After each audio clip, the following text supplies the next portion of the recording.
30 years of the best sports talk in Middle Tennessee, featuring Tennessee Radio Hall of Famer George Plaster, Tennessee Sports Hall of Fame coach Watson Brown, and Young Guns Billy Derrick. And now, here's your host, George Plaster.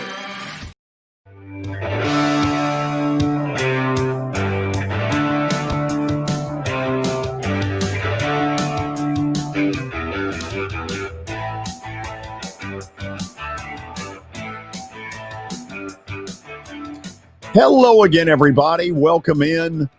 Kind of a cloudy, gray, gloomy Thursday, but boy, downtown, it is hopping. I mean, absolutely hopping. And we've got a game that is going right to the wire between Florida and Mississippi State. I'm sitting here watching it at the moment. Florida missed they almost on hit a it. three to end regulation, so they are tied at 57. Let's go on out to Bridgestone Arena, where our own David Wilson is standing by. David, this is a game that State absolutely has to win.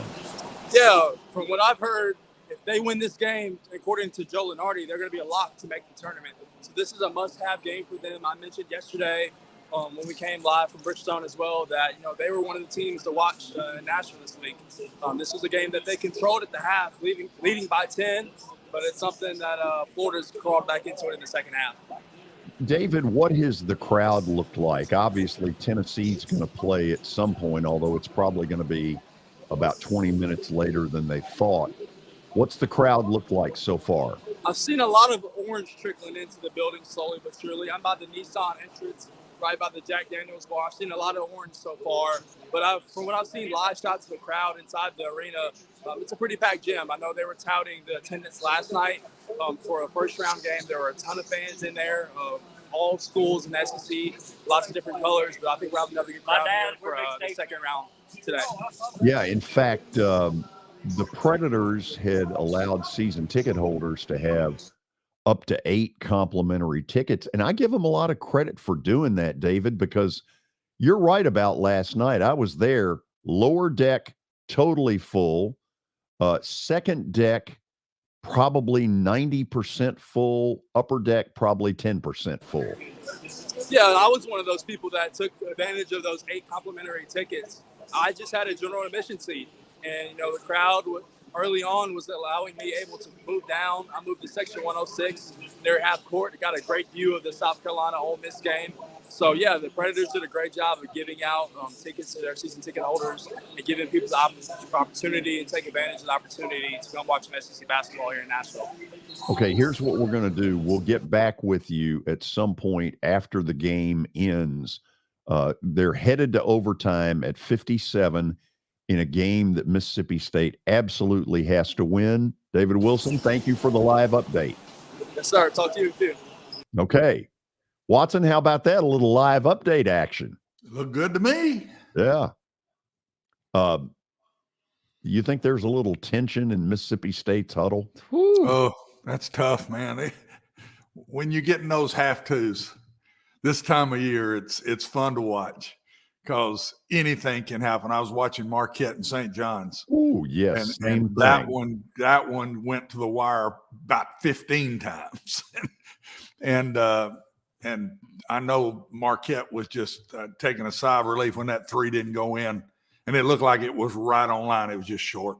What? But Marquette pulled through. Marquette's pretty good. I hadn't seen them much this year, but because it was my friend coaching on the other side, I watched that game, and Marquette's athletic now. Watson and George, this time of year is crazy for coaches. I mean, Watson, you coach in a lot of big games. I'm sure you've coached in games where, hey, we need to win this game to get into the playoffs or, but March, I mean, when you don't know if you're in or not, could you imagine being a coach on the sideline in these huddles, basically saying, guys, this is a must win. We can't afford to lose because we don't know what's going to happen with other teams. That's a little bit of a different dynamic for basketball coaches as opposed to football coaches this time of year. Yeah, but honestly, those situations you really enjoy, Billy. Yeah. You do. You get in those tense moments. They happen so fast, you're really not, as a coach, you're not really tense. Now you'll look back on it when it's over and say, God, why didn't I do this or why didn't I do that? But honestly, you enjoy those situations. I've always thought it would be neat to be a basketball coach because basketball is tournament play. It's just tournament play, and you just build up to it all year, where football is more of an in-the-year sport. It's all right there on you. But basketball, you can get put. You can be not playing well. You can be playing good or whatever. But you're building up to something special that you start really playing in December, and then this time of year, man. And I don't watch a ton of basketball. I don't miss basketball this time of year. I just think it's different. I don't say they play harder, but there's just you see more personality in people when there's this much heat, this much pressure on every shot, nearly in the ballgame. Well, there's a level of intensity to it. By the way, State has scored the first 5 in overtime, and now Florida has answered with a field goal and a chance at a 3-point play. It's 62-59 State with about 3.5 to play in overtime. Billy, I know you've got a March Madness scoreboard update, so let's get it cranking. Well, let's get it started. We have a few finals to report from earlier today. We'll start in the Big East. Marquette, you mentioned them, Watson. They hung on and beat St. John's in overtime, 72-70 in Madison Square Garden. They will advance. Meanwhile, in the ACC tournament, Miami barely hangs on and beats Wake Forest by that same score, 74-72. And then in the Big 12 first final of the day, number 10 Baylor goes down. Iowa State beats Baylor in Kansas City, 78-72. So those are the finals. Obviously, right now, Mississippi State leads Florida 62-59 in overtime down at Bridgestone. Also in the Big East, UConn and Providence are underway. UConn has an early lead. And in the ACC tournament, George, Duke has jumped all over Pittsburgh, 33-17. And we've got games all day today. Ole Miss and Tennessee will tip off probably not until 2:45 now, maybe 3 o'clock. Maybe at best. And that means Vandy, well, there's a little bit more time in between these two sessions, so Vandy might have a later tip-off tonight as well. But, George, we're loaded with games all day, and we'll continue to keep people updated on those. Okay, midway through the overtime, State 64, Florida 59. This is a game the Bulldogs absolutely have to win to get in, and they have gotten the early advantage in overtime. Dead ball timeout, 2:17 to play in overtime. Mississippi State by 5. What else we got? George, we got some college basketball news to talk about. Jim Boeheim, really sort of an unfortunate situation with all that happened yesterday. He hinted that yesterday's loss to Wake Forest in the ACC tournament could have been his last game after 47 seasons as coach of the Orange. Now, there are reports out that it is official. So there's sort of conflicting reports out right now. The word is that he has announced his retirement, but there's some conflicting reports out there. So, Watson, I thought it was a very strange way the thing got handled. He was very cryptic about it in the post game after their loss yesterday. I just think the whole thing's weird. Come on, Syracuse, handle it a little better. Yeah, you've got a Hall of Fame coach here. Yeah. And if you feel like it's time to make a change, be first class about it and don't hint around and don't leave him hanging. I haven't liked this at all. Don't think it's fair to Coach Boeheim. He's one of the all-time greats, George, in my opinion. He's absolutely top 10 of all time. And Syracuse has been mighty lucky to have him through all these years. 47 years. Amazing. One place. He's sort of the last, connection to the old guard of college basketball coaches. We've seen Jay Wright retire, Coach K. I mean, who else? There's other coaches. Well, he goes back to Raleigh Massimino, John Thompson, Roy Williams, Louis Carnesecca in the Big East when the Big East was a beast, not this watered down crap that they've got now, but I'm talking about the real Big East. Yeah. And after the game, he said, I gave my retirement speech last week and nobody picked up on it. So I haven't seen what he said. Well, he also said after the game, this is up to the university. Yeah, it was weird. Really weird. So I don't know. It's almost like he was making jokes about it. It sounds to me like he had found out and he was pissed off. Yeah, in a way he shouldn't have found out. Yeah. So Jim Boeheim, all signs point to him announcing his retirement. I don't think there's been anything super official yet, but it looks like he is going to call it quits. In other news, Bill Self, I thought this was interesting. Kansas head coach Bill Self is going to miss today's quarterfinal matchup against West Virginia because of an illness, according to a statement from the school. They did not disclose details of the illness, but they said he is recovering. And, you hope for him and his program's sake that he's able to get back on the sideline. But, George, he was suspended in the first part of the season as well. So it's been sort of a roller coaster type of year for a really good Kansas team. Yeah. A lot of weird stuff been going on there the last couple of years. Of course, they've won a national title, but they've also been accused of every recruiting violation known to man. Hey, let me update again. 66-61 Mississippi State. They're pulling away. 145 to play in overtime. So Mississippi State looks like they're going to win that one and move on. Knock on wood in that one. George, NFL, the Jets and Aaron Rodgers are optimistic. ESPN's Diana Rossini says that the Jets are optimistic that they are close to landing Aaron Rodgers. They reportedly flew out to California on Tuesday, and they had extensive in-person meetings. Jets brass left the meeting excited and satisfied about the potential match. So, and then he'll go on McAfee's show and say, I never thought about the Jets. Watson, I got one word for all of that optimism. Whatever. Well, that one, boy, you talking about feast or famine. If it doesn't go well in New York, that's not with the Jets. It's not a good place for it not to go well. How does he? And I'm not sure Aaron can handle that, to be very honest. But if it goes well, you talking about king of the world now. He's on top of the world. How would he possibly? This is a chance-taking move right here. How would he possibly go back to Green Bay? I don't think he is. I don't think he is either. I think he's going to be traded somewhere before it's all said and done. I don't think he'll go back. Billy, is that the end of the update? Yes, it is. Okay. That's it for the update. I'm going to add one. Okay. Watson, it's gotten out that the Vikings may be cutting Adam Thielen. If I'm Rand Carthon, I am all over Adam Thielen. I am putting a full court press on him. Me too. That's a guy that's done it for a long while and has still got it, I think. We've been bad about taking these late in their time guys that don't come through. I don't see him that way, George. I just don't. I think he's Adam Thielen's a stud. And he would fit, that type of receiver would fit in this offense perfectly. He's a elite pass catcher. Listen, he'll fit in anybody's offense. Yeah. No, interesting by the Vikings. I am shocked that that's gotten to that. By the way, 67-64. Florida just hit another three. With 37 seconds left. Every time you want to bury Florida, they nail a three, and now they're going full court pressure against Mississippi State, who has not handled the full court pressure well at all. And George, an underrated part of this. And there's the turnover. What in the world? Good Lord. And now the ball gets stuck. Ball got wedged, but it was a foul. Florida's not going away.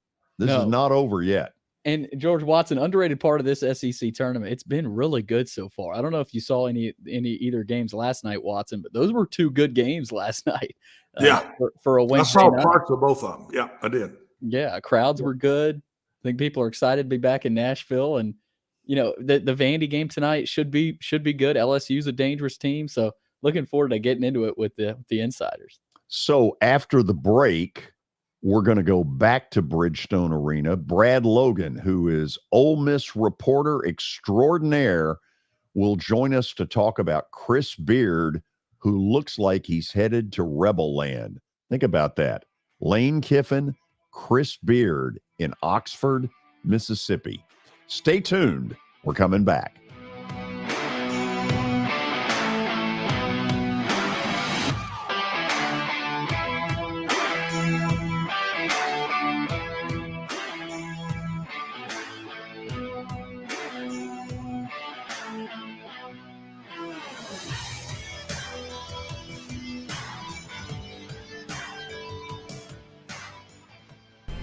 How am I going to get to work? My car's totaled. Skylar, our team is making a call right now. We'll get you a rental car. Don't worry. That's a relief. Call us 24/7. We're here. We're going to help. Year number 2 of the Plaster and Friends Celebrity Bowling Night was awesome. And the reason is really simple. I chose Strike and Spare, and they were amazing. They have great food, great bowling, and a staff that is truly ready to go the extra mile to help you. They have 5 family fun centers in the area to choose from. And for more info, go to strikeandspare.com or call them at 615-824-5685. I know it's getting colder. You're not thinking about golf. However, if you're planning an event for next year, let me suggest golf through Riverside Golf Links. The course has improved dramatically. It's perfect for hosting a corporate or a charitable outing. They've got everything in place to make your event a rousing success. To get more info, call 615-847-5074 or go online to riversidegolflinks.com. As the trusted premier custom home builder in Middle Tennessee, Donnelly Timmons has over 20 years of experience in the industry. Whether you're looking to build your dream home or renovate your current home, their team will ensure that every client and every remodel is unique, luxurious, and completed on time within budget. Founders Dustin Timmons and Joey Donnelly have over 25 years of construction experience in the Nashville area. Together, they have completed projects in Forest Hills, Oak Hill, Green Hills, Franklin, and Brentwood. Dustin and Joey believe that communication is the most important aspect of all construction projects. Therefore, they personally manage each project themselves and are involved in job site activities on a daily basis. Their commitment to quality and integrity has earned them an outstanding reputation among their clients. Contact them to set an appointment for a free consultation or to view some of their completed projects. Give them a call at 615-456-7983 or log on to DonnellyTimmons.com.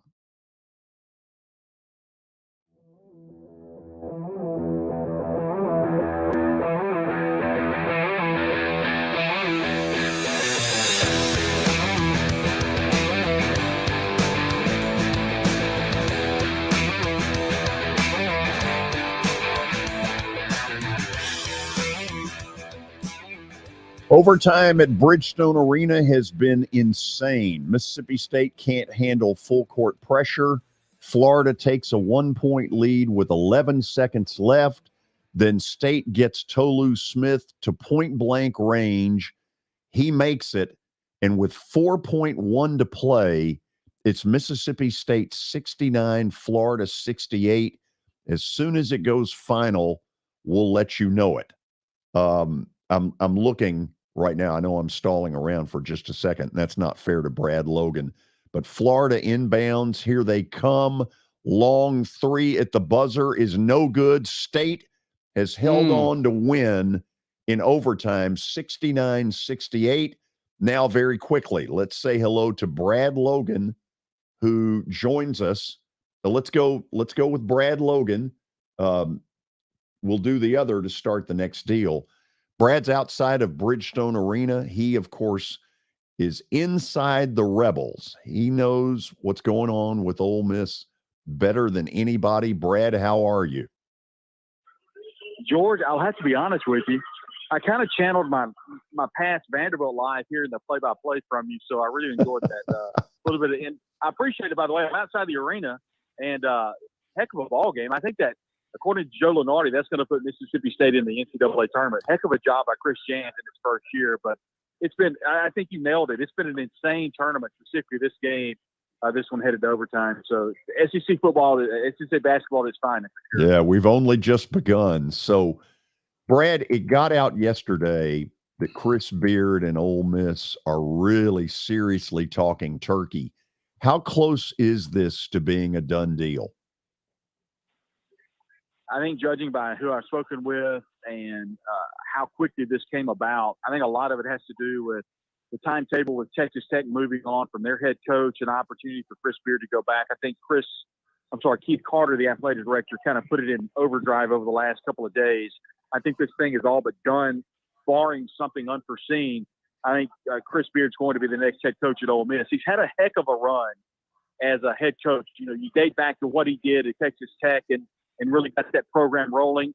A lot of folks don't know he actually served under Bob Knight as a graduate assistant years ago, and also under Tom Penders at the University of Texas. So he understands the Lone Star State really well, but what he can do more than anything is recruit, and that's what Ole Miss has to do. And one more quick fact for you, George.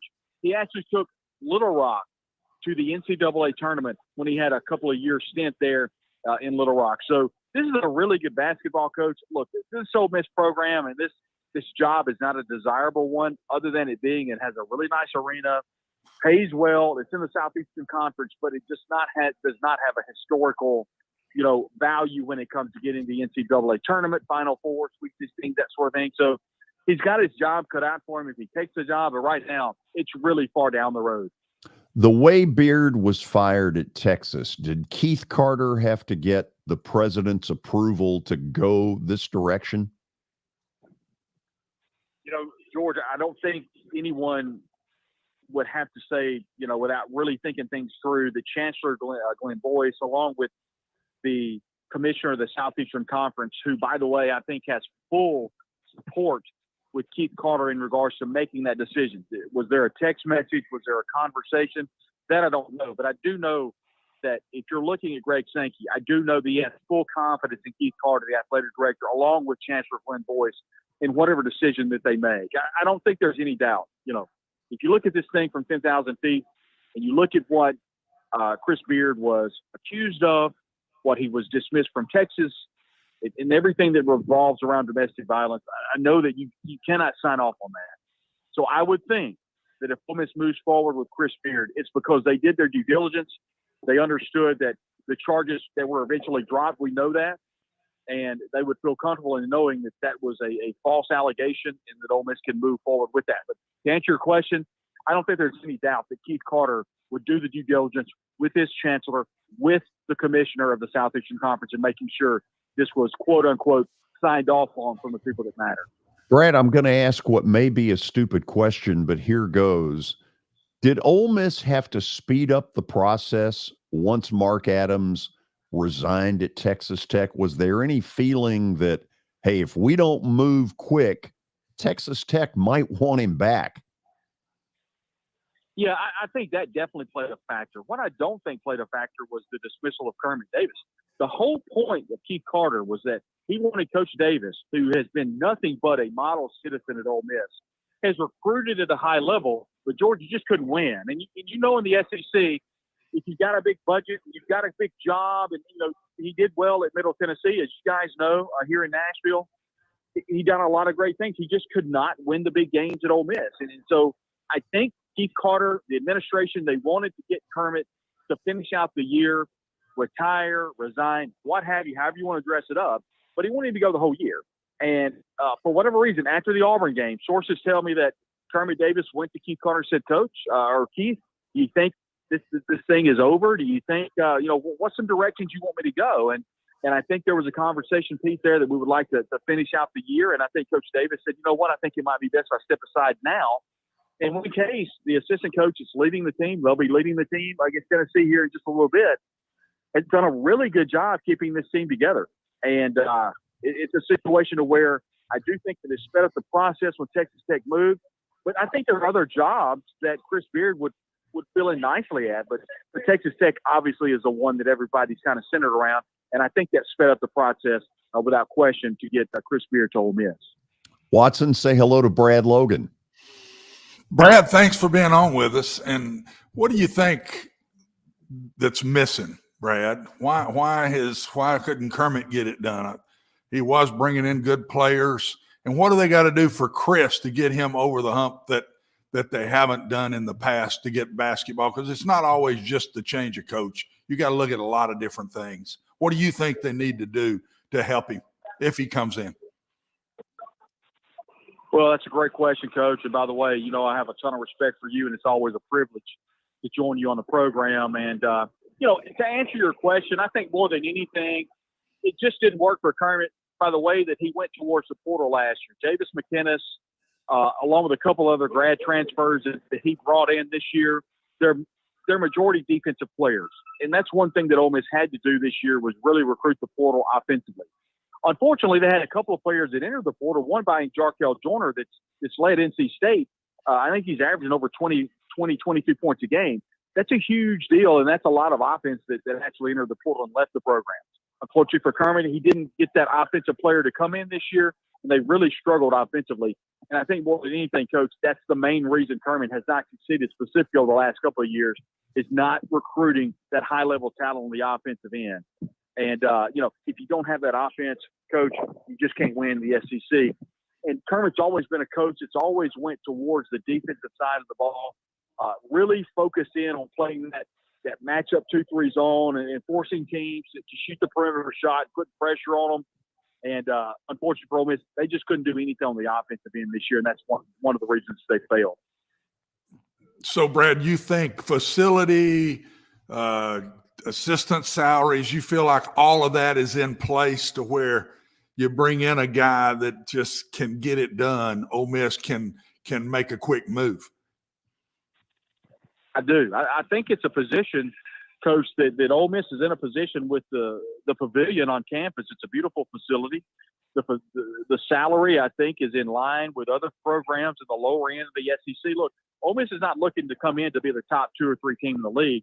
They're just looking to be middle of the pack. Right now, they're one of the worst programs in the SEC. And I think by bringing in a person that has that cachet, someone that can mirror the persona of a Lane Kiffin, of a Coach Jolette McEwen, who both those are very high-level personas online. They have a very big social media presence. And look, I had a conversation earlier today, and it was about, is Ole Miss becoming a place to where you can get a rehabilitated coach? I don't know.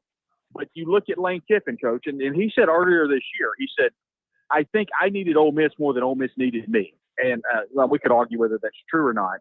But he absolutely rejuvenated a program that had really gotten down under head coach Matt Luke, who would eventually be relieved of his duties. But what Lane Kiffin has done is he's completely put a jolt of energy in that program. That's exactly what Ole Miss needs to do with his basketball program. And we think that Chris Beard is going to be the person that's tagged to do that. Well, last thing to me, Brad, you pull this off, I think you've hit a home run, because I think Chris can take you not only up, but I think he can move you toward the top, because he's just done that everywhere he's been. And I think he's got that kind of drive, that kind of personality. And a lot of times when you get these guys on the second swing, as I like to call it, you get their best, because they're out to prove that what went down didn't need to go down. And I think this could be a home run if you pull it off. Well, you just jump over a state to the state of Alabama, Coach, and look at what Hugh Freeze is already doing at Auburn. Hasn't coached a game, but is recruiting lights out. He's gotten a second chance at an SEC program. That is a great point. We could really kind of go down the list of basketball coaches, Tubby Smith at Kentucky, that has kind of had a little bit of a resurgence in their career. We look at Rick Barnes. We're about to see him in just a moment at Tennessee. It's a great point, and that could be an opportunity for Ole Miss, and that's actually something I hadn't really thought about. But you look at someone like a Rick Barnes and what we're about to see. He's really turned that Tennessee program around. It's interesting to see what we'll see with Beard, if he can get that Ole Miss job, if he can absolutely do that. Brad, great stuff. Any chance they beat Tennessee today? I don't think so, George, but I didn't think they would beat South Carolina last night. It's actually seen a little bit of a resurgence under Win Case. I'd be interested to see, if Ole Miss, what happens if they do hire Beard, what happens with Win Case, because, it was interesting. We had a chance to visit with Coach Case, and on the Ole Miss Radio Network, he actually was doing an interview, and he talked about how much he went into the locker room after Ole Miss had lost the game earlier this year and said, guys were down and they were frustrated. He just looked at them and said, guys, I love you. And I'm proud of you for what you fought through. And he said, if we can just love our kids and put them in the right position and do our best to coach them, that's what I want to do. That says a lot about him as a person. But I think more than anything, I think he's a really good basketball coach. So just seeing what happens with him. I don't think they win today, George, but if they do, it'd be a great story for Win Case without question. Oh, holy cow. You're right about that. Brad, really appreciate your doing this on short notice. You've been a great friend to this show, and thank you, and I look forward to seeing you later tonight. Well, I tell you what, George, I think a lot of you and Coach Brown, and I appreciate what you guys do every single day, and happy to be on the show today. Thank you, Brad. Appreciate it. See you, Brad. Thanks a lot. Brad Logan giving us the inside on the Ole Miss stuff with this basketball opening. Mississippi State, what can you say? They survived, and that's about all they did in beating Florida. They handled Florida's full court pressure in overtime miserably. Truthfully, they didn't deserve to win, but they did, and it looks like they're in the NCAA tournament because of it. Let's go back to Bridgestone Arena. Our David Wilson standing by. David, that was insane what went on. Yeah, that was a heck of a second half effort by Florida to get back in the game after trailing by 10 at halftime. Florida couldn't make a shot to save their life in the first half. Their inability to get the ball inside was a big deal in that. You know, Mississippi State, one of the better teams defensively in the country. So, yeah, great effort by Florida, but that was a nail-biter in overtime, like you said. Florida took a lead after trailing by as many as 6 in overtime, and it was basically because of their full court pressure. State had no chance to handle it. They were a disaster. But, David, when it mattered, they got Tolu Smith, who I think is their best player by a mile, at point-blank range, and ultimately that's what's going to get them in the tournament. Yeah, Tolu Smith made the game-winning shot in overtime with 4 seconds left in the game. And, you know, he had not shot the ball well. I looked up at the scoreboard early on in the second half. He was 2 of 10 from the field. But, you know, your big-time players make big-time plays in those moments. He's been a player that's been their best player all year. He had 27 points last week on the road against Vanderbilt. We've seen it firsthand, his ability to make shots in big-time moments. So, like you said, looks like he's going to send the Bulldogs dancing. Looks like they're going to start the Tennessee Ole Miss game at 2:48 our time for those of you who are watching this live. David, are there a lot of Tennessee fans? It's hard to tell from television. They've been trickling in slowly. You know, this game just ended in overtime, so they've been kind of coming in a little bit late. I've seen a lot of checkered overalls in their orange and white, so I think the Tennessee fan base is really excited. I've also seen a lot of Kentucky Blues streaming into the building, trying to get a look at the competition this week. As we know, they don't play till tomorrow night. But, you know, a lot of Tennessee, a lot of Kentucky Blue in the building right now. Believe it. I absolutely believe it. Listen, you've done a great job in sitting out in the freezing cold. We'll do it again at halftime of the Tennessee game, get an update from you. David, thanks as always from Bridgestone. Thank you, George. Talk to you in a few. It's David Wilson reporting live.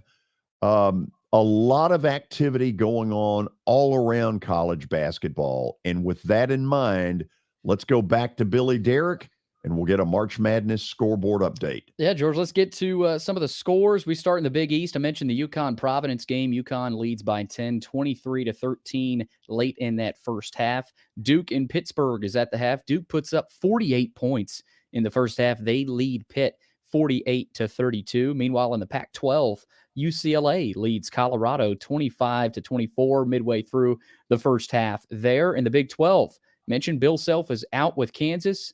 West Virginia leads them early, 10-9 in that first half. So we'll keep you updated on that. Colorado State and San Diego State are tied at 20 in the Mountain West tournament. And Tennessee and Ole Miss are going to get underway here in just about 10 minutes from Bridgestone Arena. So that is what is happening right now. Well, hold on. We've got a few that happened earlier. For those who are just joining us, let's get those as well. We do have 3 finals to report. Marquette beat St. John's earlier today, 72-70 in the Big East tournament. Miami knocks off Wake Forest 74-72 to move on in the ACC. And Iowa State upsets Baylor, number 10 ranked team in the country, 78-72 in Kansas City. So that is what's going on right now, and that's what happened earlier today. I cannot figure out Baylor. They're another one of those schizo teams that about the time I think I know, I don't know. which leads us to the break. And then when we come back, a little bit of NFL talk. Let's talk about a new sponsor on our show, Action 24/7. My guess is you're betting either on the NBA or March Madness right now. Well, today at Action 24/7, use the promo code George. That's right. I got my own promo code. And get a 300% deposit match up to $20 on your first deposit. Action 24/7 is Tennessee's only locally owned and operated sports book. Why do I bring that up? You know why? These are your neighbors. These are folks who want to be part of your community. And so when you end up with a question or a dispute, you can simply pick up the phone and call them. They're going to get back to you. They're not going to give you the royal blow-off. Download the app or visit action247.com to start winning, and please bet responsibly.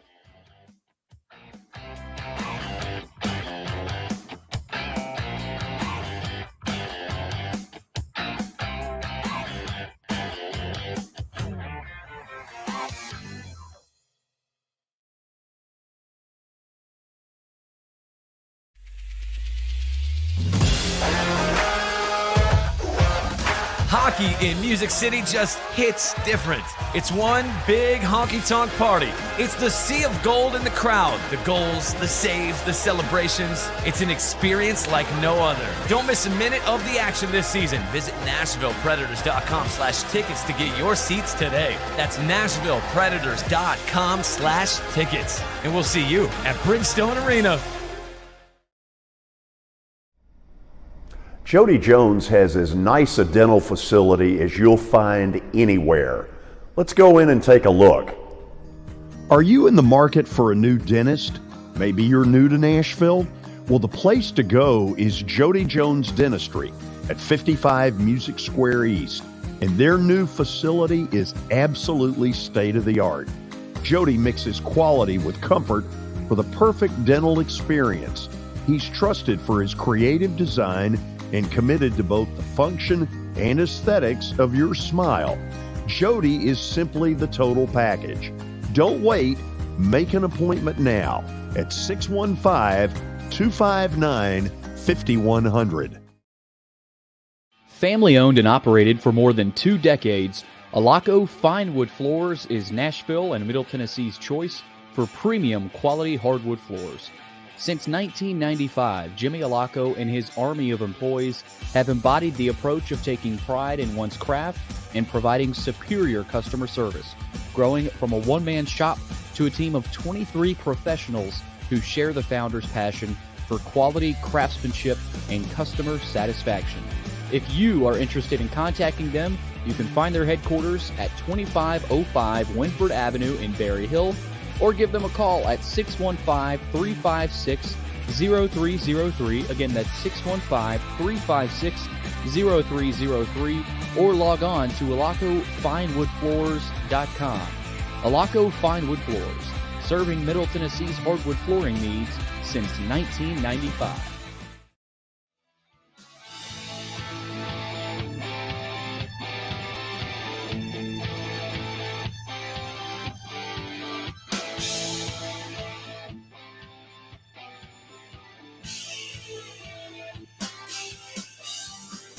Tennessee's game against the Ole Miss Rebels is probably about 4 or 5 minutes away from starting, a little later than you expected because Mississippi State had to go to OT in a win and get in game to beat Florida 69-68. They scored with 4.1 seconds left in overtime to get that victory. So Tennessee and Ole Miss around 245, 250, give or take.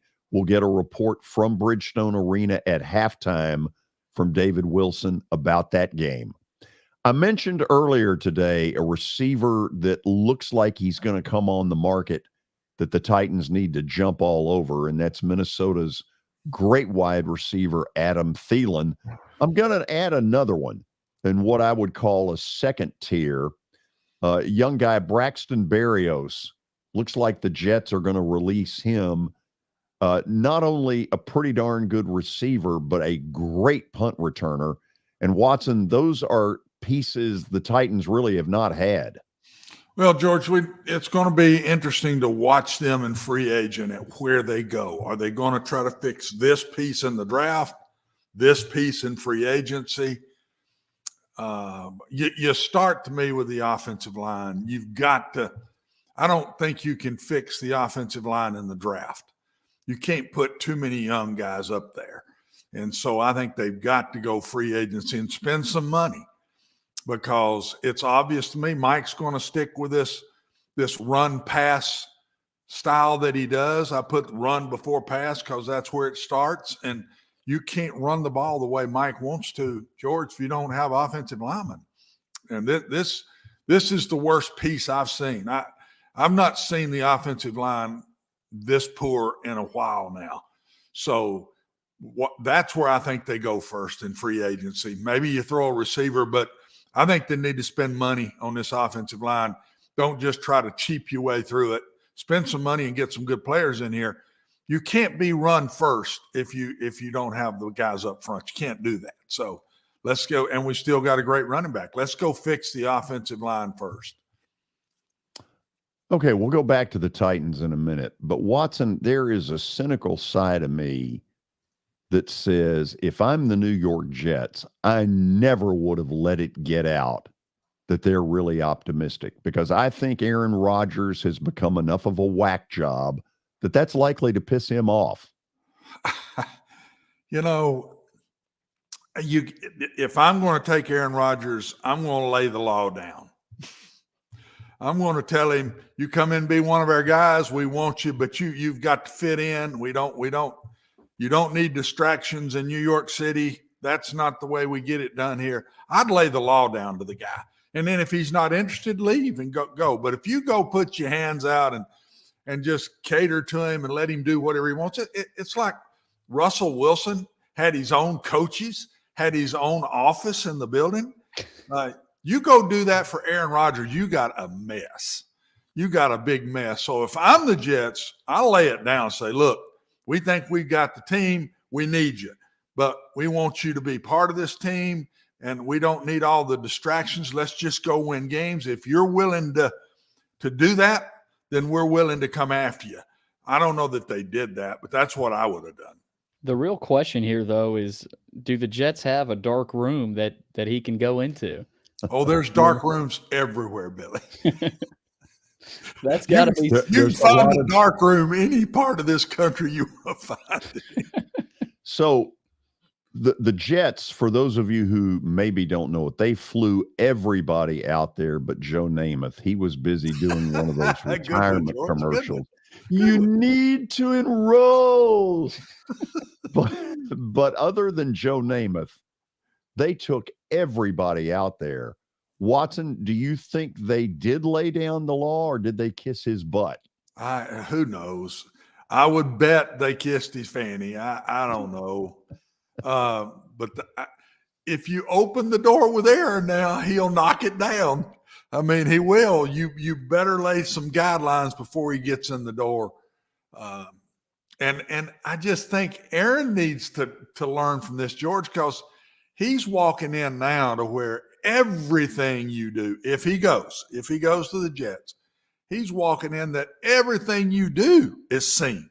It's not like Green Bay. It's a different atmosphere all the way around.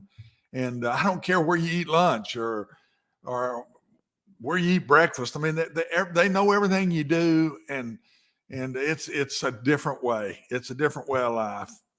I thought Eli Manning handled it perfect. He's good with people.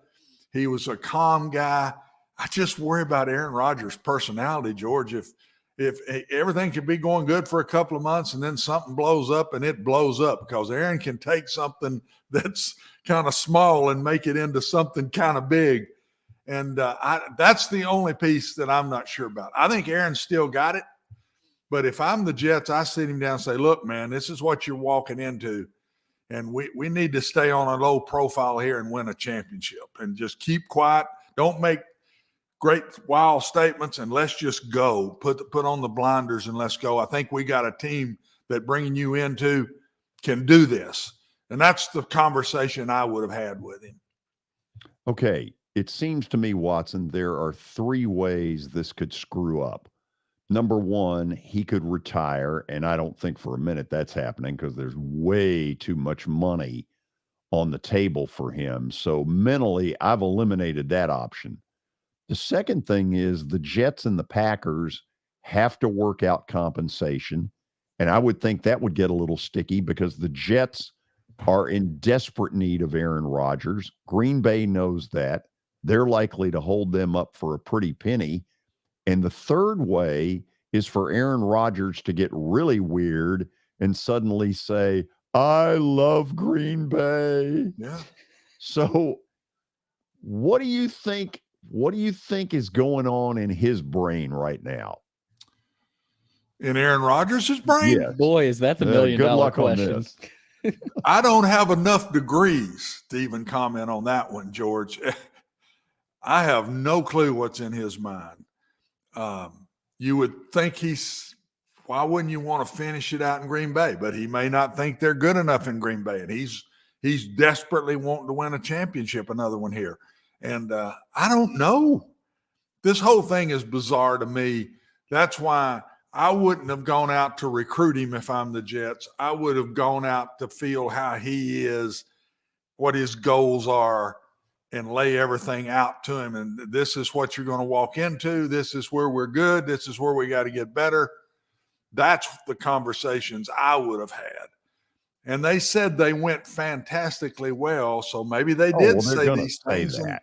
And yeah, you're right. What are you going to say? No, they went the awful. Sucked. We're not doing it. He's too weird. Yeah, he's too weird even for us. So, Watson, I laughingly asked this question in the open when we came on. What would it look like for Rodgers to go back to Green Bay? What kind of barriers does he have to break down? I've seen coaches, George, I can compare it to this. I've seen coaches be at a school, another school wants them, they go, and then all of a sudden get second thoughts and back out and come back. It's never worked. It's never worked. It's not the same anymore when you do that. Nearly everyone I've seen do that, and I can think of 2 or 3, but everyone ended up getting fired at that school. I just think it's scars that just make it really hard to do that. And so I think he's burned himself in Green Bay by the way he's handled this. He hasn't officially said I'm leaving, but I think he's scarred himself. Now, when he goes back, the fans are going to be right there with him, but I think the patience with the fans will be different after they get into the season. So a Titan thought here, because I can see the real obstacle being Green Bay saying, okay, you're now in love with Aaron. He's in love with you. We're going to hold you up for a ransom. And the Jets maybe say no.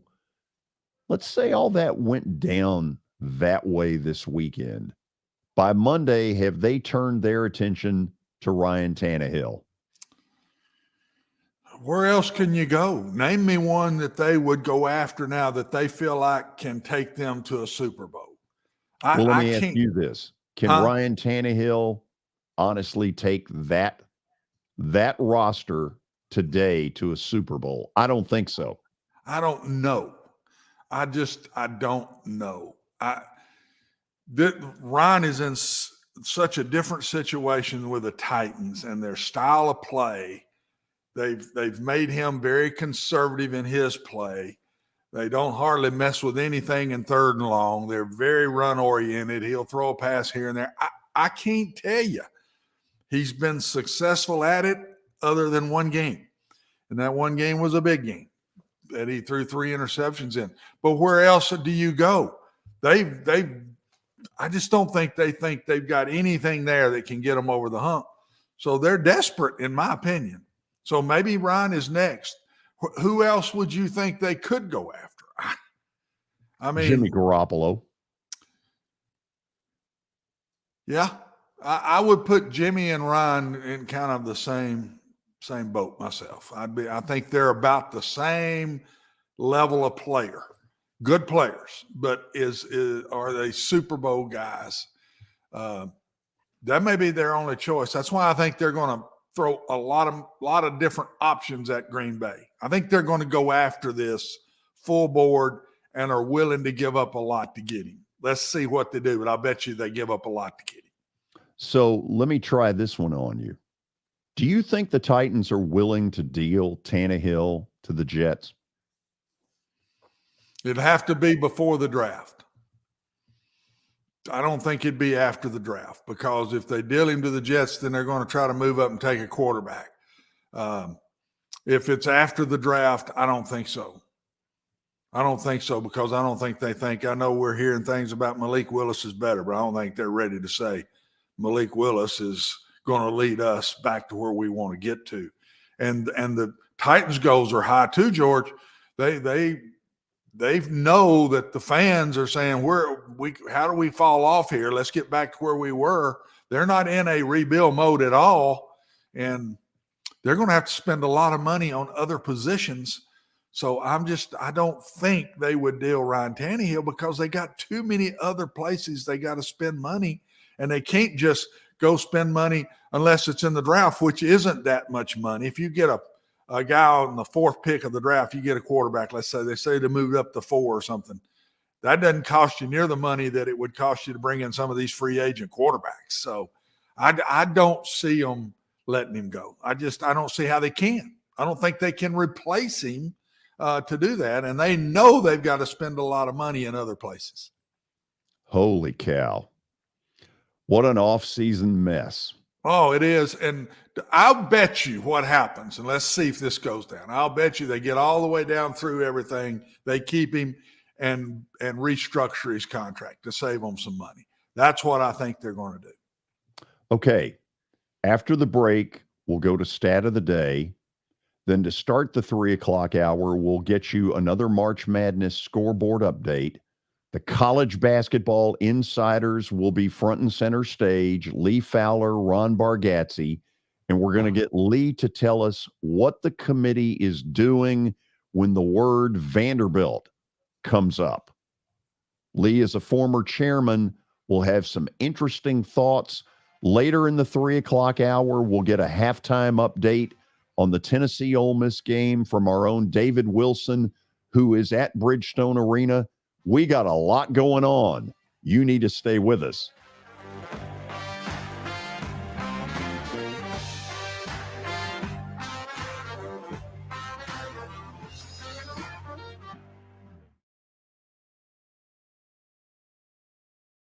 Hey, thank you for meeting with me today. The insurance company has made an offer. Already? Wow. They've offered you the entire policy. Thank you, Blair. You're so welcome.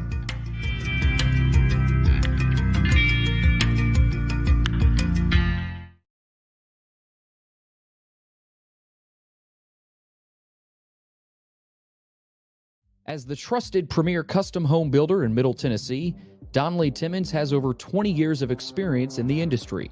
Whether you're looking to build your dream home or renovate your current home, their team will ensure that every client and every remodel is unique, luxurious, and completed on time within budget. Founders Dustin Timmons and Joey Donnelly have over 25 years of construction experience in the Nashville area. Together, they have completed projects in Forest Hills, Oak Hill, Green Hills, Franklin, and Brentwood. Dustin and Joey believe that communication is the most important aspect of all construction projects. Therefore, they personally manage each project themselves and are involved in job site activities on a daily basis. Their commitment to quality and integrity has earned them an outstanding reputation among their clients. Contact them to set an appointment for a free consultation or to view some of their completed projects. Give them a call at 615-456-7983 or log on to DonnellyTimmons.com. This is my buddy and former Nashville Sounds PA announcer Eric Berner. I always laughed in the old days at Greer Stadium when I would walk in, Eric would immediately play my favorite song, Van Halen's Jump.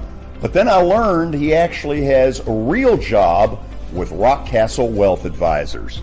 Yeah, George, that's what I do. I help people in the pursuit of making their money live as long as they do. Everybody's situation is different, so I use a customized and individualized, personalized approach to the person I'm working with.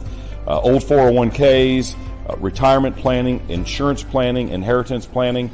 Those are things that people like to get some more information about.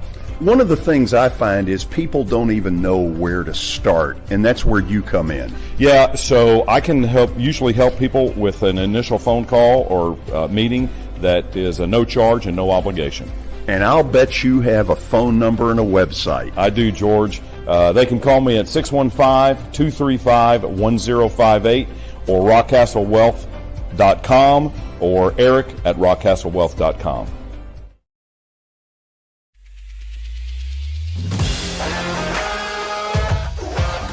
Hockey in Music City just hits different.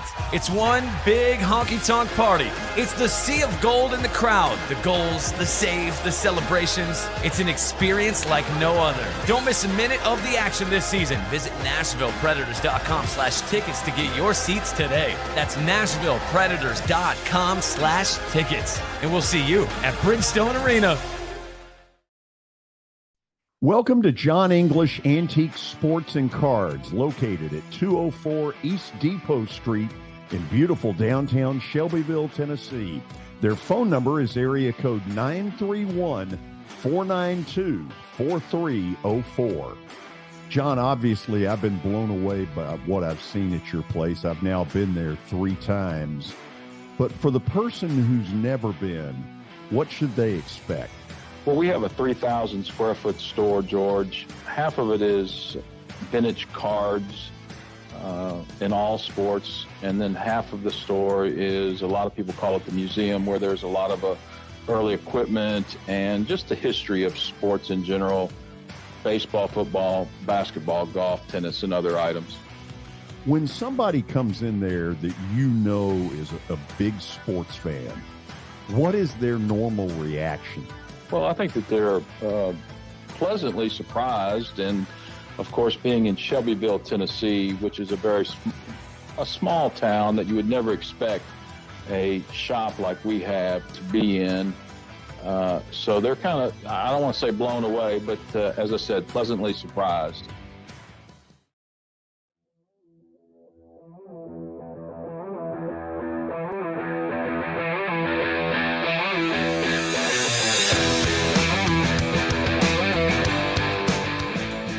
College basketball insiders Lee Fowler and Ron Bargatze coming up here in just a few moments. But first, stat of the day brought to you by John English Antique Sports and Cards out in Shelbyville. You can find them at 204 East Depot Street, Tuesday through Friday during the week, and also Saturdays from 10 a.m. to 5. Give them a call at 931-492-4304. Quick update on Tennessee and Ole Miss. They are tied at 13 with just over 13 minutes to play in this first half. So we got a tight game between the Vols and the Rebels.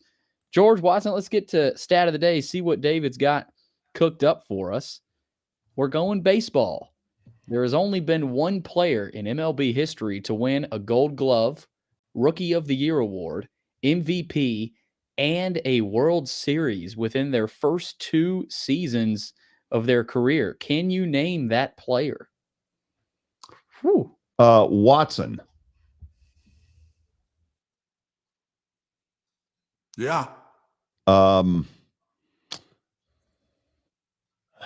don't know. I'm thinking Fred Lynn. Whew. Wow.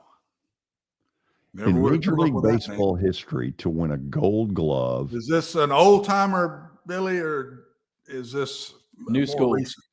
New school. Yeah. Oh no. It's what? Well, What'd you say? not necessarily new school, but within the last 20 years. Boy. Think about that World Series. That's important because that's rare with a Gold Glove, Rookie of the Year, and MVP. Okay. Watson, one that is popping to my head is Albert Pujols, who probably won Rookie of the Year. I think he's won an MVP. I know he won a World Series with the Cardinals in 2006 when they beat Detroit. I'm guessing this one's up to me, isn't it? It looks. I just flat can't give you a name. I'm okay. Just can't come up with one. American League, George. Oh no. You'll know it when I tell you the answer. No mas. This one's got me. I'm thinking Bernie Williams. I'm thinking there's a Yankee in here somewhere. Let's see who it is. Dustin Pedroia. Oh, good Lord. I wouldn't have gotten that. Never got that in a million years. Of the Red Sox. I didn't realize he won all that. I didn't. Wow. Y'all both had no shot there, you're saying? No. He was a little bitty guy who brought a lot to the table at whatever. I never would have thought that.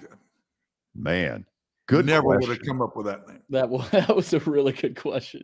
So do you have a March Madness scoreboard update before we bring the insiders in? I do. Let's get to some of the scores. As I mentioned, Tennessee and Ole Miss are going at it right now. Tennessee leads 17-15 midway through that first half. We'll keep you updated there. Meanwhile, in the Big East, UConn is all over Providence at the half, 35-19.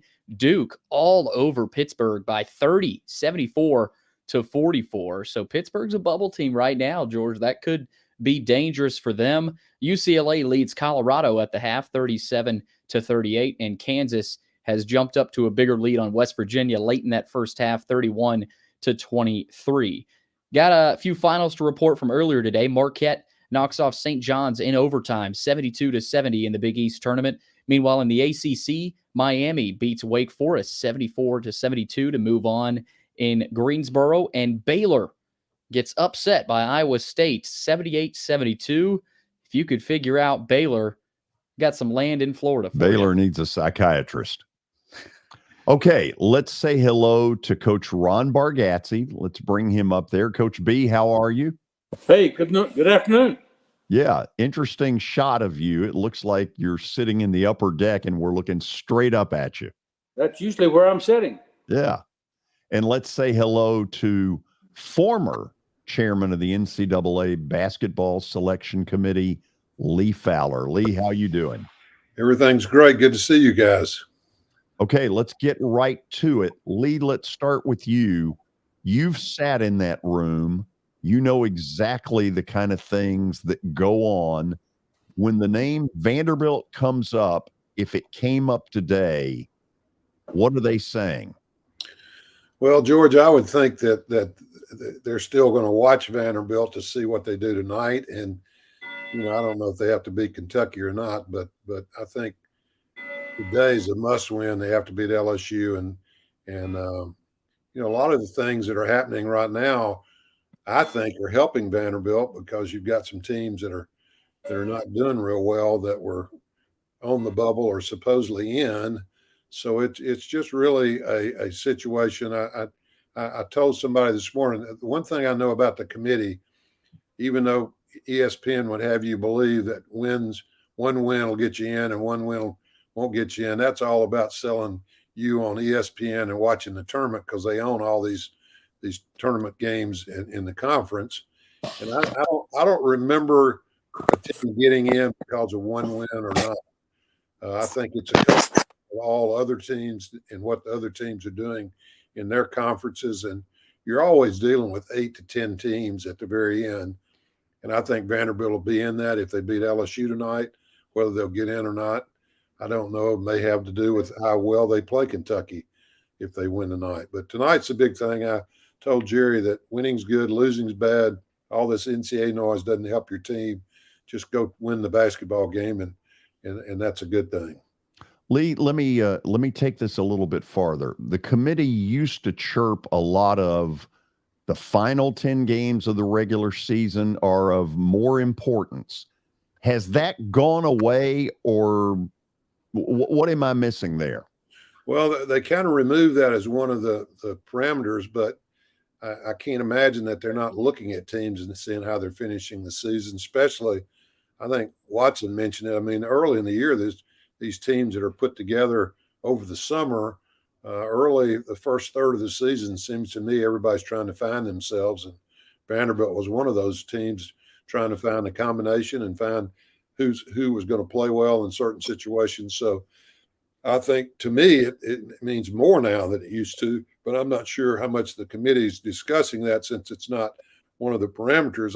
I will say, George, something everybody on this show can think about. The committee's made up a little different than it was. They've got 7 ladies and men on the committee that are not of the Power 5 conference. And they've got 5 on the committee that are. We've got Alabama athletic director, North Carolina athletic director, Iowa State, Minnesota, and Arizona are the 5 ADs that are from major conferences. And then you have Bradley AD.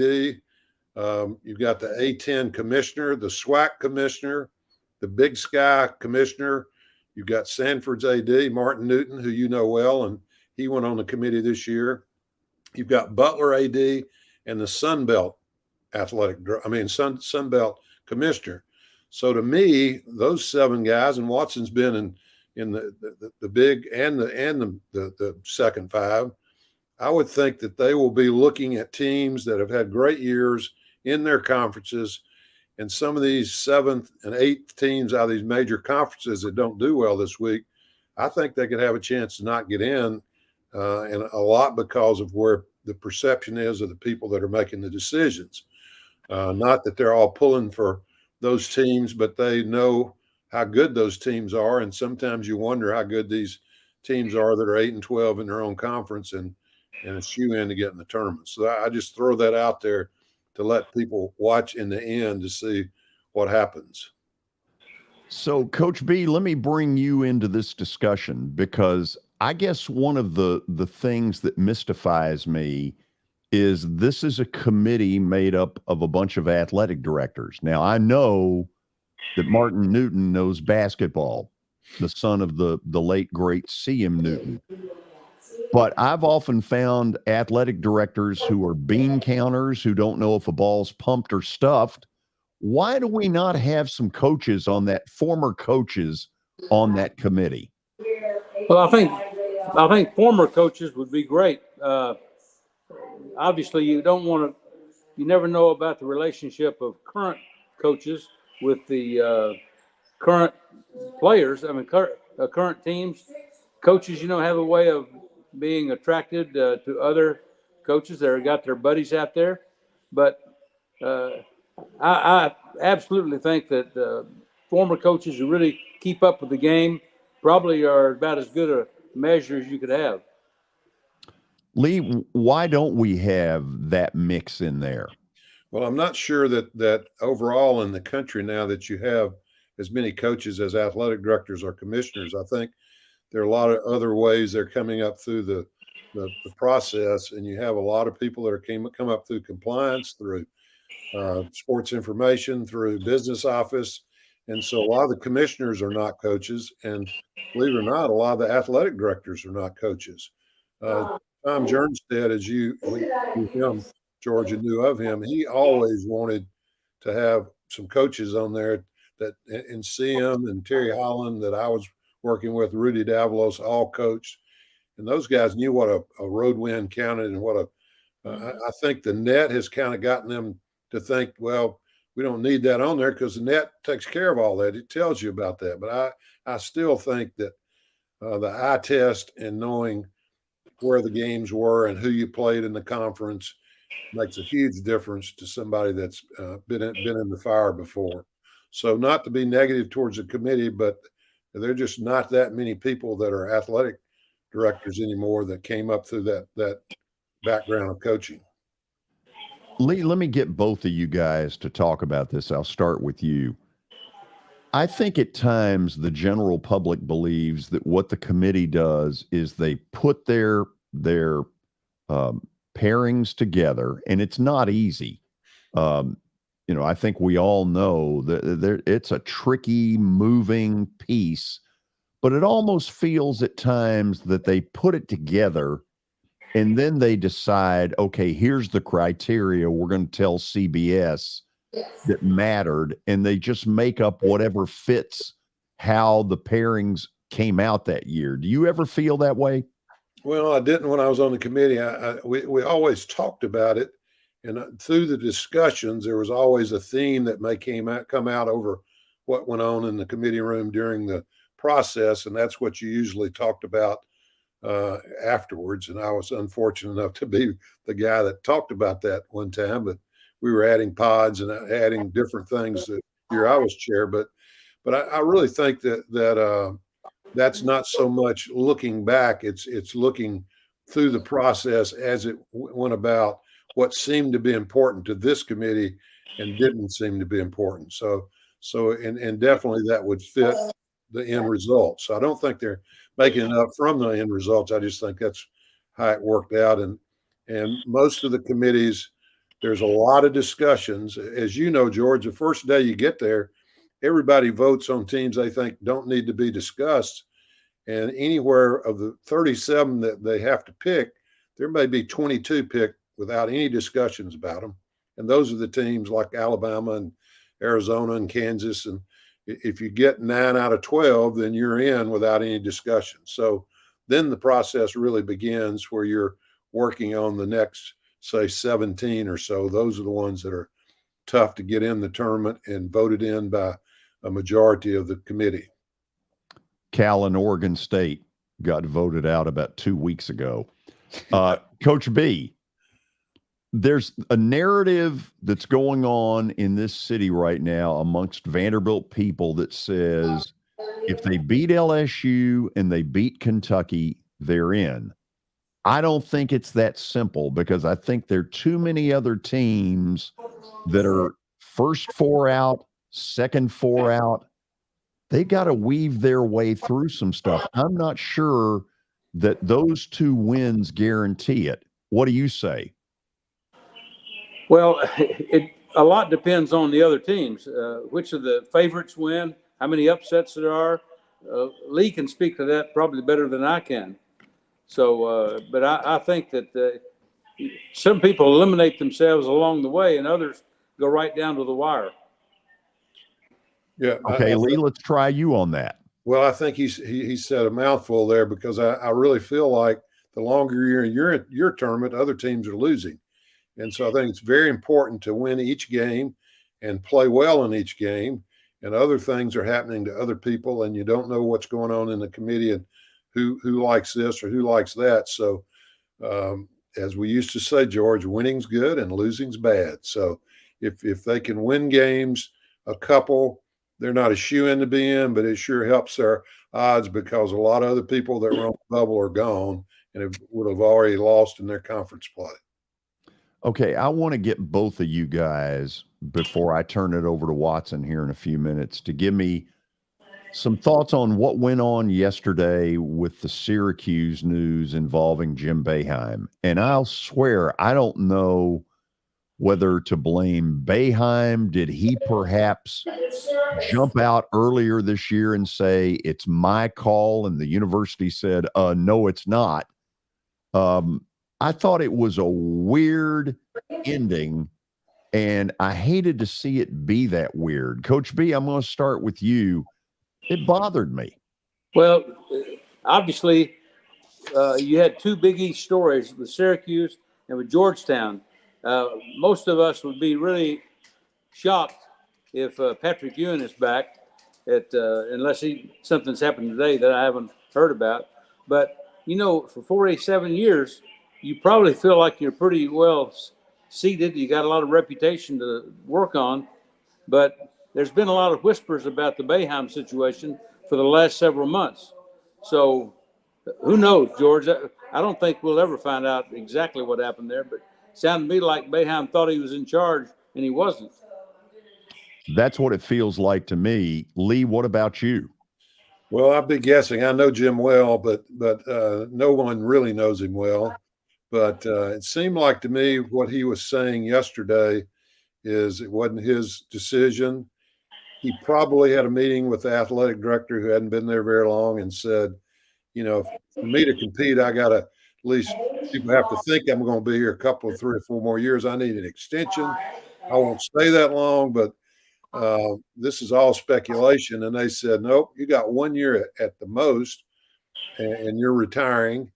And I don't think it was his decision by any means. I think they decided that they were going with a younger guy and a guy that had energy. And Jim, Jim has lost his enthusiasm the last couple of years, and all of his friends are retired. And I think he wanted to probably to be successful. It's hard to say 1 year and I'll be gone next year, but I think that's what happened behind the scenes. And they said, well, you can stay the 1 year, but we're not giving you anything extra. He said, well, I can't be successful that way. And so they took his assistant. And I think by them taking his assistant of a long time, it wasn't really against Jim Boeheim and what he'd done. It was more about a change and get somebody younger that related with players a little better. I'm assuming because you don't hire an assistant of the guy that you're letting go after 47 years unless you like what he'd done and just want to get a change at the head of the program. Gonna miss that 2-3 zone, George. Oh, I don't unless think, they stick with it. Hey, I don't think 2-3 zone's going away at Syracuse. No. Probably not. Okay, let's do this. Coach Watson Brown will join us here for the next segment. He'll kind of take over the questions with the college basketball insiders, Lee Fowler and Ron Bargatze. Or if we're going to be fair, Ron Bargatze, Lee Fowler. But first, Billy, before you play that music, let me tell folks about Action 24/7. Very excited about having them with us. A lot of folks are betting on the tournaments, and next week they'll be betting even more. Today at Action 24/7, use the promo code GEORGE. I'm fired up. I got my own promo code.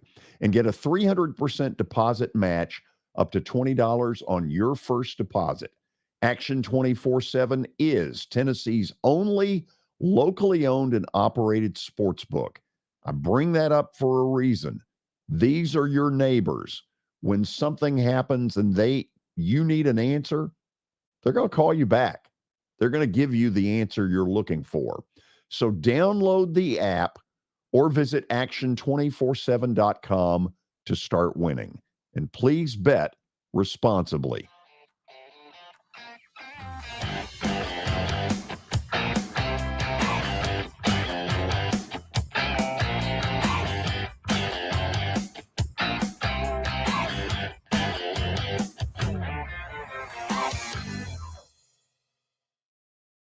Forget the fact that Sir Speedy Music City is owned by my BGA classmate James Warren. Their work stands on its own merit. James and his staff do incredible work, as evidenced by the huge banners at the Plaster and Friends Celebrity Bowling Night. If you're looking for quality to help your marketing and business communications, and you want it at a reasonable price, these are your folks. Call them at 615-832-9511 or go to print at sirspeedymusiccity.com. And be sure to tell them Plaz sent you. I know it's getting colder. You're not thinking about golf. However, if you're planning an event for next year, let me suggest golf through Riverside Golf Links. The course has improved dramatically. It's perfect for hosting a corporate or a charitable outing. They've got everything in place to make your event a rousing success. To get more info, call 615-847-5074 or go online to riversidegolflinks.com. When the Nashville Predators return home on Tuesday night, March the 14th to take on Detroit, it's another of those college nights, and this time it's the Auburn Tigers. So Auburn students, alums, and fans are invited to celebrate. College Night Series ticket packages include a Predator game ticket and a limited edition co-branded hat.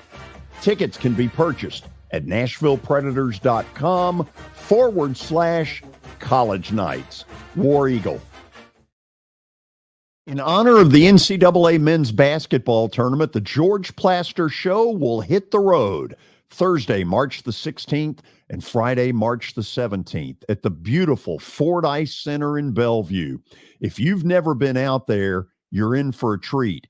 On the second floor, they've got a great sports bar with a bunch of televisions, so you'll have a chance to see all the games. We'll see you at the Ford Ice Center in Bellevue.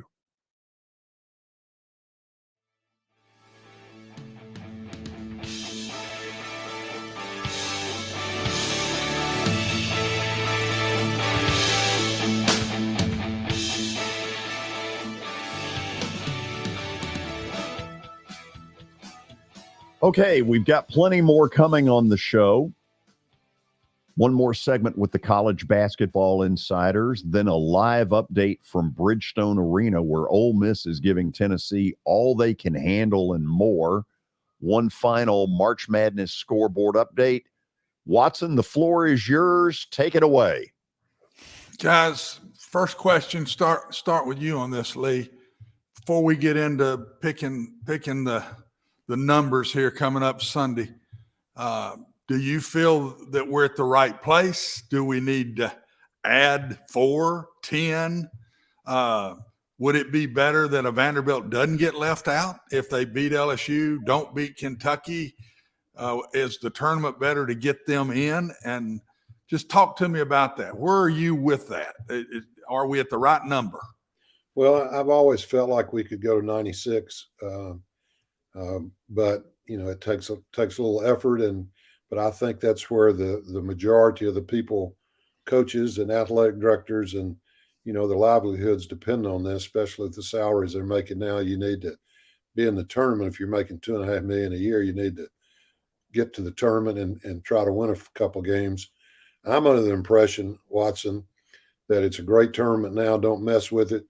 But 96 seems like you're already doing the NIT with the NCAA, so it wouldn't be that hard for the committee to do that. You have to have more sites or first round sites, maybe at home sites. But I really feel like that last weekend when the tournament started in each conference, that everybody was in the NCAA tournament. So everybody has a chance to get there.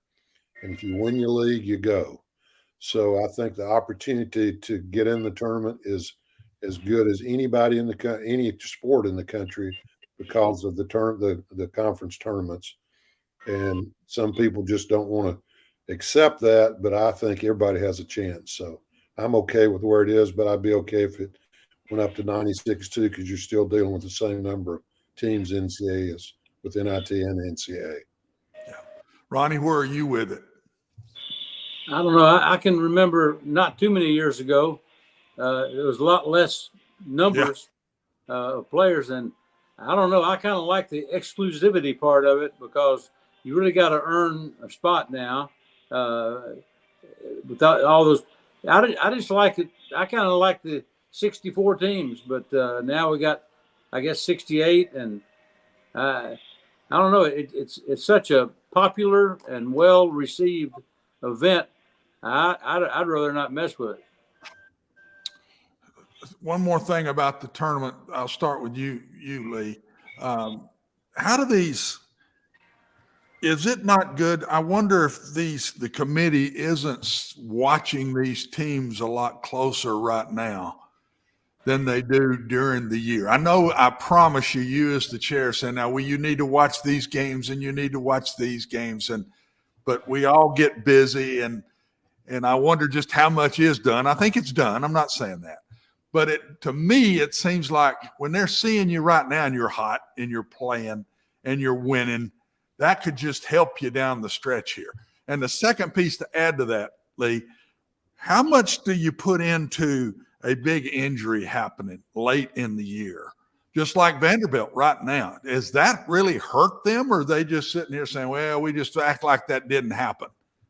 Well, I think it would hurt them if they played poorly, but they played well without Robbins at Kentucky and then beat Mississippi State without him.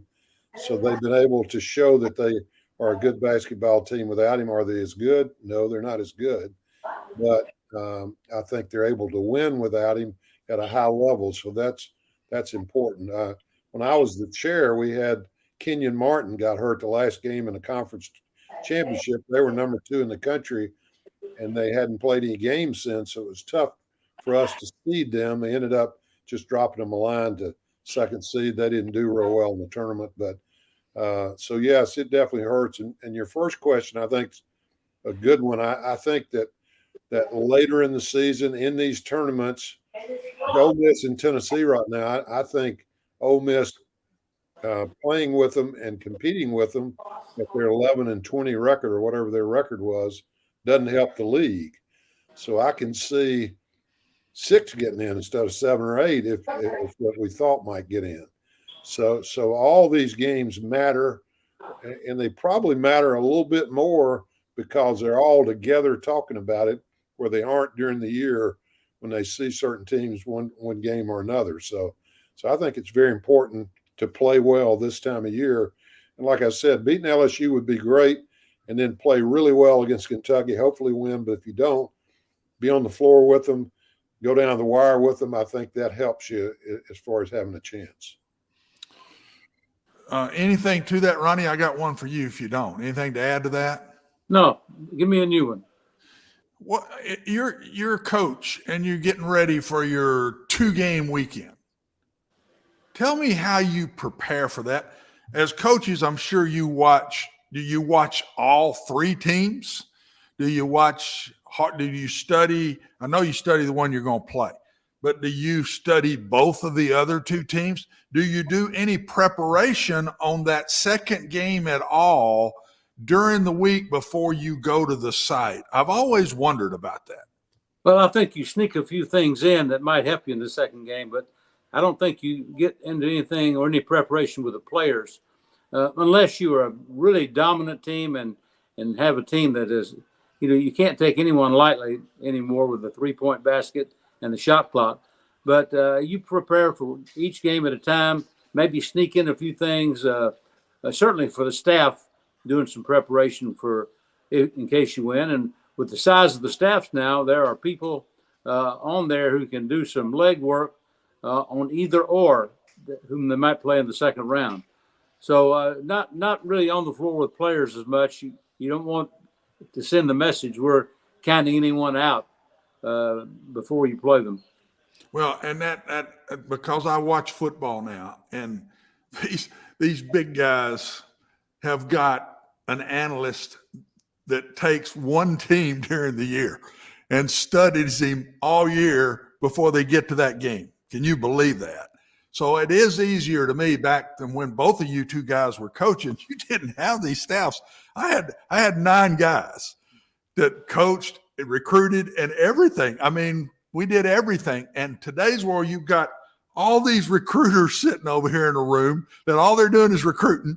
They're not any of the on-floor coaches or on-field coaches. And then you've got these other guys that are basically scouts that, okay, you got Tennessee. You prepare for these next 6 weeks. We play them in 7 weeks. You prepare these next 6. You bring this into us, and then we'll take it from there. So it seems to me like, Ronnie and Lee, it would be a lot easier to prepare for the tournament because you probably are saying, if you've got Marquette or so-and-so, if you win the first one, and you got Marquette or so-and-so, and you play the winner, you probably got a coach on each one of those 2. And they're already got you a lot of stuff long before you get to Saturday morning that you're playing them on Sunday, let's say. So I think it should be a lot easier on these coaching staffs, guys, than it was back when you all were coaching and when I was deep in coaching also. Well, I think that a staff most of the time will assign a potential team to an assistant coach, and they've got a good book on them throughout the year. And now we used to have to exchange films and all that sort of thing. Yeah. You've got it at your fingertips anytime you need it now. So the logistics of scouting and getting tape on another team a lot easier now than it used to be. Yeah. Lee? Watson, it's amazing. And I learned this late when I was AD at NC State and even at Upstate. Every game is taped. Every game is broken down by somebody on your staff. They know when Watson Brown with 30 seconds left and you got the ball underneath your basket, the analytics will show what you do on 80% of those, what play you're going to run, what guy's going to try to get a shot. I mean, it's so computerized now, it's almost scary. And Coach B and I would laugh, but you still got to get those guys to go out there and defend it, even though you know what they're going to do. And that's never easy late in the game with a lot of pressure on. Well, and last thing with this, and I'll talk a little ball, but the thing that I'm starting to see in my sport is analytics are going too far. We're taking the human aspect out of the game. I hope this isn't happening in basketball the same way. But I'm watching these young dudes, and they're going down charts and says, well, the chart says do this. Well, you don't know that you're Vanderbilt playing Alabama over there. You might want to do something a little different against that bunch than you might be if you're playing another Vanderbilt, let's say. I think it's gone too far, guys, and I hope it's not getting that way in basketball too. But getting analytics is one thing, but converting that to educating the players on individual situations is a little tougher. Yeah, it is. Anything else with that, Lee? No, I just think that there are more staff members now than Marquette used to have back when they had 10 priests on the bench. I mean, they've got more guys. Ronnie, you can't imagine how many people are working with these major programs now. They're almost 2 to 1 for each player you got playing. I mean, it's just crazy. Which I agree, because when I see them coming on and off the floor, there's more guys dressed, there's more coaches than there are players. Oh, yeah. When they come out on the floor, the bench behind the players is just filled with coaches. I don't know what those guys are doing, but there's a bunch of them sitting there. They're making $90,000 to $100,000 doing film, travel, encouragement. I mean, they got names for everybody, I guarantee you.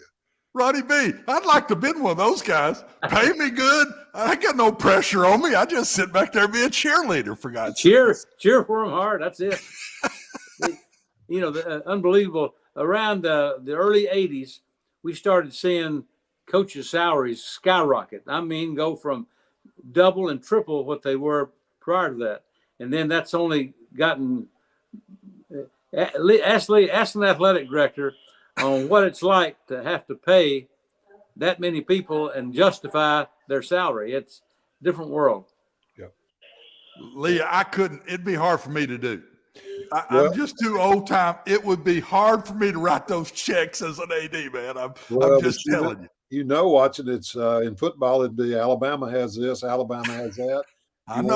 You want us to beat them, let's get that. And I'm telling you, it's to the point where they have to make up names for what these guys and girls are doing on the benches and they practice. It's craziness. Unbelievable. All right, real quick, give me out of who we feel like is going to be the 1 seeds. Both of you give me the team that'll come out of it and win it. Out of the possible 1 seeds, and I think there's about 5 for the 1 seed, right? Purdue's still hanging around in it right now. Yeah. Ronnie, who you think? You go first, think, Ronnie? Who's going to come out of the 1 seeds? You trying to see my hand here? I've got to play first. I'll tell you what. There are more possible winners, and even in the second week of the tournament, that are capable of winning it all. You know, it's kind of like Villanova was several years ago. Raleigh Massimino came through and won an NCAA championship, and people had his team somewhere in the mid-teens or lower 20s. So, boy, I don't know. I like why not just say Alabama? If they have taken a couple of body blows and some punches here, and still have maintained pretty much good, high level of superiority. So let's just see how they play in this tournament. But physically, depth-wise, I think they're the best team around here. Yeah, Who you pick, Lee? I'd go with Kansas, even though they won it last year. They're like 15-4 and quad one wins. I think they'd probably have the experience. I don't know what's wrong with Coach Self. I saw today that he's not coaching because of an illness. So I don't know if he's got COVID or flu or something worse, but he's not in the tournament, not going to be in the tournament, they said today. So if he's on the sideline, they'll have a chance to win it, I think. If you think COVID is bad, look at the transfer portal and the NIL, which is driving coaches crazy right now. That's becoming a disease in itself. It is. I talked to an athletic director last week who told me that he had 9 basketball players who have come to him about, they have to do that little study session before they can get in the portal. But he had 9 guys out of 13 who were talking about it. That coach is on a short string. Coach B. Hey. I got a little wild card for you. Okay. A team that won't be a 1 seed that people better to pay attention to. Creighton. Miami. Miami is athletic. They're long. They're a pain in the butt to play. All right. You've gone on the record of saying that. I think probably Lee can pick you somebody that would even be better than Miami. Let's hear it, Lee. I like George's pick, and I hate to say that because George never picks very well, but well, I've been picking extremely well. Hey, Miami is really good. I mean, their coach is good. He's been in the Final Four. They can play. They're kind of like Alabama. They're about 7-8 deep, and they're really athletic and very mature. So I think they'll have a chance in the tournament because of their ability and their size. Guys, I appreciate both of you sharing the time today. Let's see how it all works out. I'll be back in touch because I may want you on earlier next week. Let us know. We'll do it. It'll be a great Monday. Bingo. You got that right. Coach All B, right. Thank you. Lee, thank you as well. Thank you, George. Let's head out to Bridgestone Arena where Tennessee leads Ole Miss 39-33 at the intermission. That's David Wilson, who's standing by outside the ballpark, in this case, Bridgestone Arena. David, Tennessee's 3 at the buzzer. That's a real dagger for an Ole Miss team that I thought played about as well as they can. Ole Miss played really well in this first half. Shot 50% from the three-point line. Didn't turn the ball over a single time on offense. That's got to be a dagger for them. But they played Tennessee well today. They played them well in their first meeting all the way back in December. Ole Miss in that matchup led by 6.5. Tennessee ended up winning that game by 4. But just for some reason, Ole Miss seems to play Tennessee really well. How concerned should a Tennessee fan be? It looked like the struggles in the half court continued. Yeah, it's just, can they shoot the ball well? With the Rick Barnes team, they're going to try to play well defensively. They're going to try to put pressure on the basketball. Offensively, Santiago Vescovi's got to make shots. And he made 3 3-pointers in the first half. Josiah Jordan-James pitching in with that 3 at the buzzer as well. They got to make shots in the half court. They haven't been able to get in transition in this game, kind of like what Tony mentioned on Tuesday, not being able to turn people over, get the ball in transition, and get easy fast break points. So we'll see if they can do that in the second half. So, David, early on in the first 3 games of the tournament, the margins of victory have been 6, 5, and 1. That's incredible. We got really quality basketball games here in Nashville, and I think it's going to continue throughout the rest of the tournament. Looking forward to the games tonight between Arkansas and Auburn, and then LSU and Vanderbilt. Vanderbilt trying to get revenge on LSU for that loss down in Baton Rouge a couple weeks ago. But it's quality basketball, and I think it's going to continue throughout the rest of the week. David, great stuff. We'll do it again tomorrow when Alabama and Mississippi State go at it in game 1. Thank you for the update. Thanks for shivering out there, and we appreciate it. Always good to be with you, George. It's cold and rainy, but we're hanging in here. That's David Wilson, live from Bridgestone Arena. We will go to the break, and when we come back, we'll have not only plaster bets of the day, but a final March Madness scoreboard update. Stick around.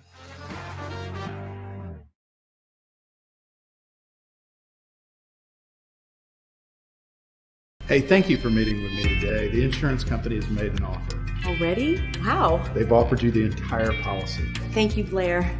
You're so welcome.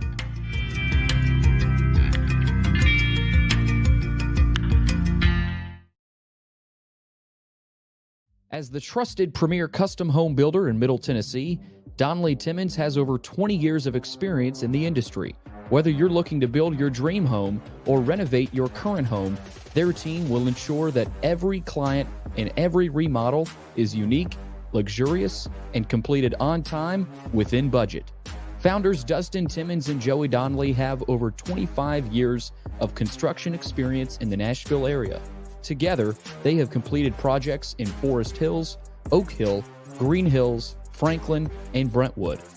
Dustin and Joey believe that communication is the most important aspect of all construction projects. Therefore, they personally manage each project themselves and are involved in job site activities on a daily basis. Their commitment to quality and integrity has earned them an outstanding reputation among their clients. Contact them to set an appointment for a free consultation or to view some of their completed projects. Give them a call at 615-456-7983 or log on to DonnellyTimmons.com. This is my buddy and former Nashville Sounds PA announcer Eric Berner. I always laughed in the old days at Greer Stadium when I would walk in, Eric would immediately play my favorite song, Van Halen's Jump. But then I learned he actually has a real job with Rockcastle Wealth Advisors. Yeah, George, that's what I do. I help people in the pursuit of making their money live as long as they do. Everybody's situation is different, so I use a customized and individualized, personalized approach to the person I'm working with. Old 401ks, retirement planning, insurance planning, inheritance planning. Those are things that people like to get some more information about. One of the things I find is people don't even know where to start, and that's where you come in. Yeah, so I can usually help people with an initial phone call or meeting that is a no charge and no obligation. And I'll bet you have a phone number and a website. I do, George. They can call me at 615-235-1058 or rockcastlewealth.com or Eric at rockcastlewealth.com. In honor of the NCAA men's basketball tournament, the George Plaster Show will hit the road Thursday, March the 16th and Friday, March the 17th at the beautiful Fordyce Center in Bellevue. If you've never been out there, you're in for a treat. On the second floor, they've got a great sports bar with a bunch of televisions, so you'll have a chance to see all the games. We'll see you at the Fordyce Center in Bellevue.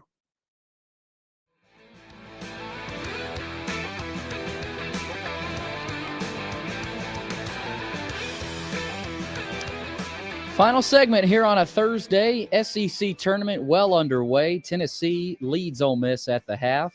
We'll give you one final March Madness scoreboard update to end the show. But first, we got to figure out where George is going tonight with his bets of the day. We'll figure out what happened last night. Watson, it was another good night, good week for George. He's doing good. He's doing good. Hope he's using that, password George. Yeah, the code 52%. The code George is working out for Code George. I hope you're using it, bud. St. Mary's, Northern Kentucky, LSU, and NC State all winning this week. So we'll have to see if you can keep it rolling tonight. Okay, so we've got two games that we're going to go with tonight, and I'm going to tell you about them. NC State is a 1.5-point favorite against Clemson. I just think NC State is a pretty considerable amount better.